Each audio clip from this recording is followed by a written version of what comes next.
Hi guys, welcome to the 1 minute review. Today we are going to review Oculus Rift S. If you want to buy this VR headset you can buy right now by checking the link in the description. Oculus Rift S is the best VR headset for a massive library of games. The Oculus Quest 2 both improves on the specs sheet of the original Quest and delivers it for cheaper.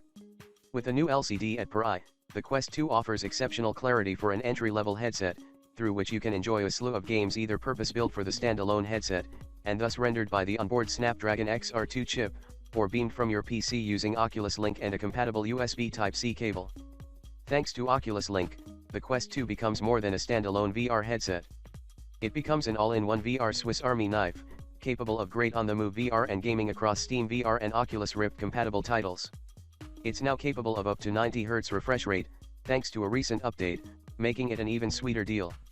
There's even an update on the way that offers up support for 120 Hz in some games, which is pretty incredible.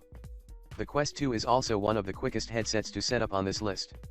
With inside-out tracking and hand tracking built in, you can go from unboxing to up and running in VR in just a couple of minutes.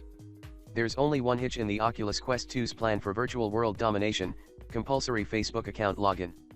The Oculus Quest 2 requires a Facebook account. The company says it's to better serve you, the customer, with services and products, although for a good while there the only discernible benefit was direct-to-feed screenshots. Not great. If you're not a fan of Facebook's practices, then you'd best scroll further down the list for a VR headset worth investing in, starting with Gabe Superb. For more details and latest prices, check the links in the description. I hope this 1-minute review will be informative for you. If this review is helpful, then please like this video and don't forget to subscribe. Thank you.